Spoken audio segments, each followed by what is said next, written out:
नमस्कार। आज रातों रात में मैं आप लोगों के साथ सीधा संवाद करने के लिए अकेले आया।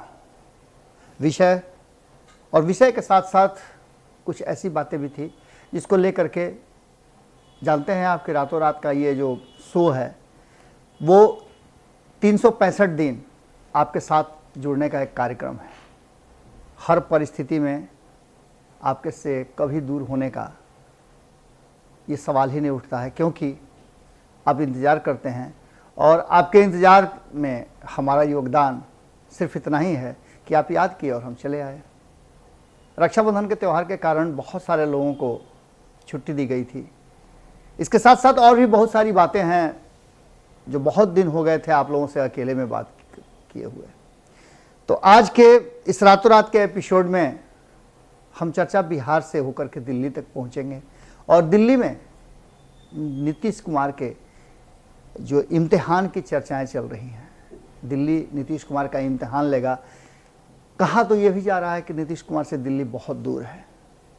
कितनी दूर है, दिल्ली नीतीश कुमार कैसे पहुंचेंगे और बिहार दिल्ली को कितना प्रभावित करेगा, ये सारे सवाल हैं। इन सब सवालों के जवाब खोजने का प्रयास हम आपके साथ मिलकर के करेंगे। इन सारी स्थितियों में आपके कमेंट बहुत ज़रूरी हैं। आपके विचार पर ही सब कुछ निर्भर करता है, क्योंकि राजनीतिक लोगों से तो हम चीज़ें जो हैं, बातें उनके भीतर से भी निकाल करके आप तक ले आते हैं, लेकिन बात तब थोड़ा और ज़्यादा गंभीर हो जाती है जब आप अपने विचार रखते हैं, क्योंकि राजनीतिक लोगों के विचार के बहुत सारे मायने होते हैं। वो अपने हिस्से की बात करते हैं, अपने हक की बात करते हैं, अपनी योजनाओं को छुपा करके दूसरे की योजनाओं पर प्रकाश डालने का प्रयास करते हैं, लेकिन आप जो करते हैं वो पूरी तरह से निष्पक्ष होकर के करते हैं। आज हम जिस विषय को लेकर के आपके सामने हाजिर हुए हैं उसमें आपने देखा होगा कि आखिर इतने दिन क्यों लग गए। 12-13 दिन अगर प्रधानमंत्री को एक मुख्यमंत्री के पत्र का जवाब देने में लग जाता हो, तो अगर समझिए कि ये इमरजेंसी होती तो क्या हाल होता मरीज का। प्रधानमंत्री और मुख्यमंत्री के बीच में इतनी दूरियां, इतना गैप, और वो भी तब जबकि एक साथ दोनों एक ही गठबंधन में सरकार चला रहे हों।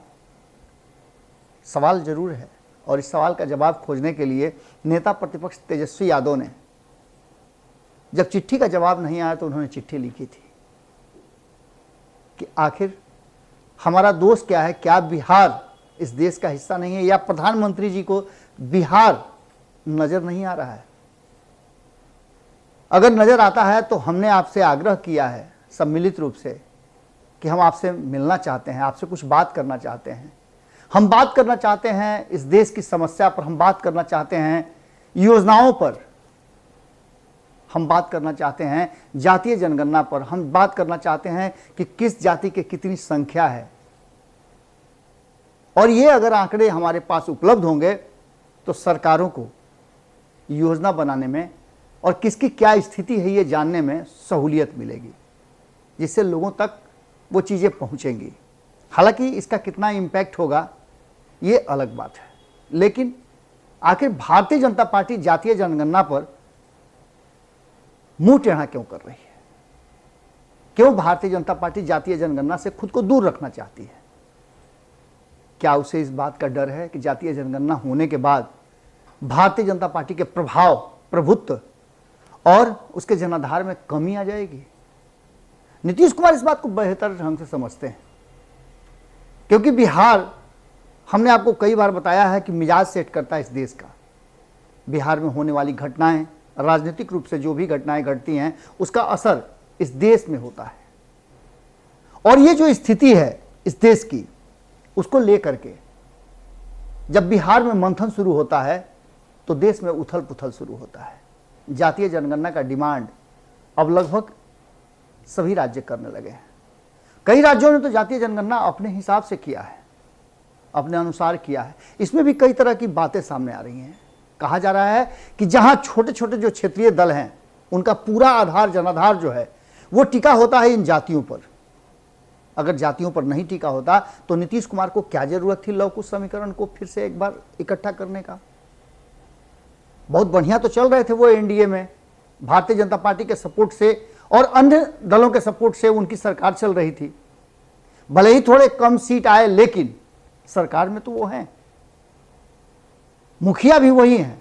फिर उन्हें जातीय जनगणना की क्यों जरूरत पड़ी, और वो भी तब जब विपक्ष ने दबाव बनाना शुरू किया कि जातीय जनगणना होनी चाहिए। हर 10 साल के बाद जातीय जनगणना होती है, जातीय जनगणना नहीं होती लेकिन जनगणना होती है। जातीय जनगणना 2011 में हुई थी लेकिन वो प्रकाशित नहीं हुआ।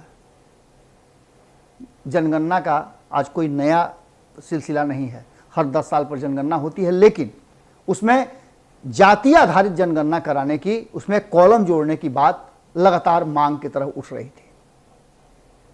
आपने सुना होगा किस तरह से मुख्यमंत्री नीतीश कुमार ने स्पष्ट तरीके से यह बात कही थी कि उन्होंने 2019-2020 में केंद्र सरकार को लिखित में दिया था, सारे दलों को एकजुट करके सभी की स्वीकृति सहमति से उन्होंने इस बात को रखा था। केंद्र सरकार ने भी, जब राजनाथ सिंह गृह मंत्री हुआ करते थे तब भी उन्होंने जातीय जनगणना की बात कही थी, लेकिन अचानक से जातीय जनगणना के इस विचार को ठंडे बस्ते में रख दिया गया, जिसको लेकर के आज विपक्ष ने सवाल खड़े किए। अब इस सवाल का जवाब खोजने के लिए भारतीय जनता पार्टी क्यों परेशान हो रही है, जबकि नीतीश कुमार को यह एक मजबूत आधार मिला। नीतीश कुमार के पास एक अवसर भी था, राजनीतिक रूप से भी कहा जाए तो नीतीश कुमार के पास एक अवसर था जिसमें वो भारतीय जनता पार्टी को यह बताना चाहते थे, क्योंकि देखिए इससे आपको क्या फायदा होगा यह तो आने वाला भविष्य बताएगा, क्योंकि जातीय जनगणना पहले भी हो चुकी है। उससे क्या असर पड़े हमारे समाज में, लोगों के जीवन स्तर में क्या सुधार हुआ, यह आपसे छुपा नहीं है। लेकिन इसके राजनीतिक मायने बहुत निकाले जा रहे हैं, और खास करके 5 राज्यों में जब चुनाव हो और देश के सबसे बड़े राज्य में चुनाव हो जहां भारतीय जनता पार्टी की सरकार चल रही हो, तो निश्चित रूप से ये सवाल खड़े होते हैं। और शायद यही वो सवाल है जिसमें उलझी हुई भारतीय जनता पार्टी जातीय जनगणना की जब बात उठती है तो वो जनसंख्या नियंत्रण कानून की बात करती है। जनसंख्या नियंत्रण कानून पर भी बहुत सारी बातें आपके सामने आई होंगी। नीतीश कुमार का कहना है कि जनसंख्या नियंत्रण कानून की जो कानून पहले से चल आ रहा है वो कानून बेहतर है, बस इसमें करना सिर्फ इतना ही है कि सामाजिक जागरूकता पैदा करनी है, शैक्षणिक स्तर पे महिलाओं के शिक्षा को और आगे बढ़ाना है, शिक्षित करना है, और आप रूपी ये एक सामाजिक जागृति के रूप में होगा और जनसंख्या पर नियंत्रण करना शुरू हो जाएगा। लेकिन जातीय जनगणना पर जो प्रेशर बनाया जा रहा है, आखिर आज जब हम आपसे ये बात कर रहे हैं तब नीतीश कुमार भी दिल्ली पहुंच चुके हैं। कई नेता, कुल 11 नेता 10 दलों के दिल्ली में प्रधानमंत्री नरेंद्र मोदी से मुलाकात करेंगे। तेजस्वी यादव पहले ही पहुंच चुके हैं, हालांकि तेज प्रताप यादव भी पीछे पीछे गए हैं, लेकिन उनका उस कमेटी में जो लोग मिलने जाएंगे डेलीगेट में, उनका नाम नहीं है। वो अपने पारिवारिक कारणों से गए हैं, उसको हमने आपको बताया ही था। लेकिन तेजस्वी यादव नेता प्रतिपक्ष इसमें शामिल है और भी 10 दलों के नेता इसमें शामिल हैं। सभी मिलकर के भारतीय जनता पार्टी से भी नाम है। इससे पहले भी भारतीय जनता पार्टी 2019-2020 में जातीय जनगणना के पक्ष में थी, लेकिन अचानक से जातीय जनगणना को नहीं कराने का और उस पर आनाकानी करने का कारण राजनीतिक है, पूरी तरह से राजनीतिक है। भारतीय जनता पार्टी का वोट बैंक कहाँ है?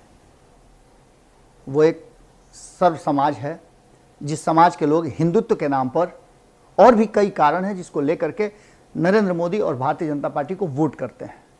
लेकिन जातीय जनगणना के बाद जो क्षेत्रीय दल हैं उन्हें इस बात को लग रहा है, उन्हें लग रहा है कि उनकी जाति का जैसे ही पता चल जाएगा तो उन्हें अपने जाति के लोगों को एकत्रित करने में, उन्हें यूनाइट करने में उन्हें सहूलियत मिलेगी।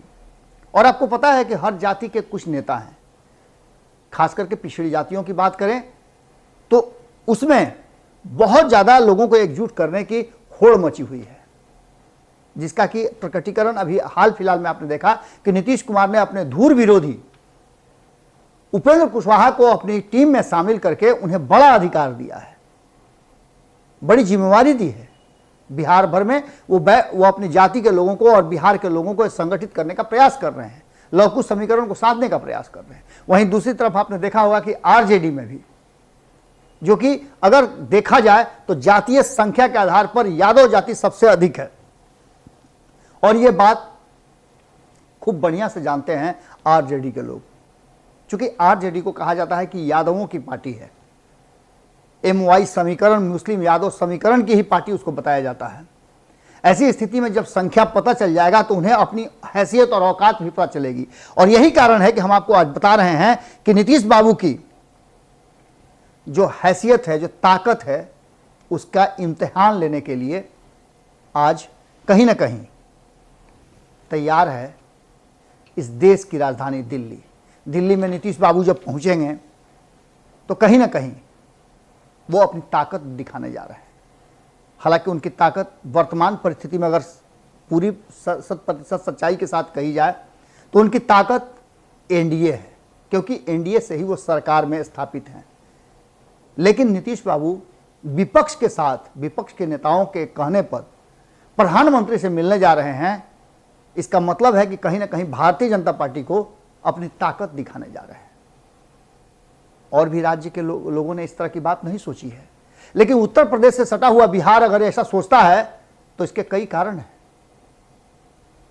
आपको पता है कि इस बार उत्तर प्रदेश के चुनाव इस देश के मिजाज को सेट करने वाले कहे जा रहे हैं। उत्तर प्रदेश के परिणाम आने वाले 2024 के परिणाम को प्रभावित करेंगे, इससे आप इनकार नहीं कर सकते हैं।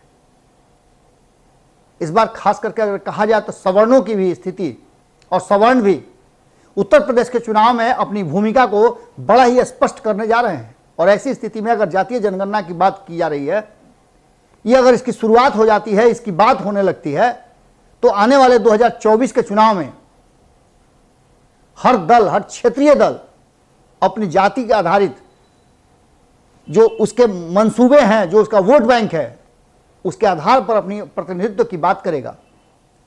और ऐसी स्थिति में भारतीय जनता पार्टी के लिए परेशानी हो सकती है, क्योंकि धीरे धीरे आपने देखा होगा कि भारतीय जनता पार्टी से कई उसके सहयोगी दल धीरे धीरे अलग हो गए हैं, अब बहुत सीमित लोग रह गए हैं। ऐसी स्थिति में जो दिल्ली दरबार में नीतीश कुमार की इम्तिहान लेने की जो बातें चल रही हैं, जो चर्चाएं चल रही हैं, वो निश्चित रूप से नीतीश कुमार को, जहां एक तरफ उनके सहयोगी भी ये कह रहे हैं कि दिल्ली अभी नीतीश कुमार से बहुत दूर है, वो नीतीश कुमार दिल्ली में जाकर के अपना दम दिखाएं, तो निश्चित रूप से ये बात भारतीय जनता पार्टी को समझना चाहिए। और चूंकि भारतीय जनता पार्टी समझ भी रही है, वो चूंकि बिहार में सरकार में है, इसलिए वो बहुत ज़्यादा अपोज नहीं कर सकती है। अगर आज ये बात साफ हो जाए कि नीतीश कुमार सरकार में नहीं रहेंगे भारतीय जनता पार्टी के साथ, तो आप देखिए भारतीय जनता पार्टी किस तरह से खुल करके नीतीश कुमार का विरोध करती है, जबकि सत्ता में साथ रहते हुए विरोध हो रहा है। और ऐसी स्थिति में जब बात होती है नीतीश कुमार की, तो नीतीश कुमार अपनी ताकत अपने सहयोगियों के दम पर हमेशा बड़ी करते रहे, चाहे 2013 हो, उससे पहले 2005 में नीतीश कुमार को जब लालू प्रसाद को अपनी ताकत दिखानी हो तो भारतीय जनता पार्टी के साथ जुड़ जाते हैं। जब भारतीय जनता पार्टी को ताकत दिखानी हो तो वो एलजेपी के साथ जुड़ करके 2019 में अपने हिसाब से समझौते करा लेते हैं। भारतीय जनता पार्टी को अपनी जीती हुई सीट छोड़नी पड़ती है। जब नीतीश कुमार को जरूरत महसूस होती है तो 2013 में भारतीय जनता पार्टी को छोड़ करके विपक्ष के साथ बिहार में सरकार चलाते हैं, और वो भी बिना शर्त। 2015 में जरूरत पड़ती है तो नीतीश कुमार लालू प्रसाद के साथ, कांग्रेस के साथ समझौता करके गठबंधन बना करके भारतीय जनता पार्टी को पटकनी देते हैं।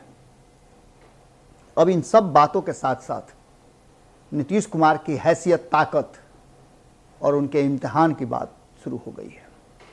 भारतीय जनता पार्टी को इस बात का एहसास होने लगा है कि जो तीसरा मोर्चा बन रहा है, अगर नीतीश कुमार भी उस मोर्चे के हिस्सा हो जाते हैं तो निश्चित रूप से भारतीय जनता पार्टी को कड़ी टक्कर मिलेगी। और उस टक्कर से पहले नीतीश कुमार अपनी जोर आजमाइश कर रहे हैं कि विपक्ष उनके साथ कितना मजबूती से के साथ खड़ा है, और विपक्ष भी नीतीश कुमार को टटोल रहा है कि नीतीश कुमार अब किस स्टेज में हैं।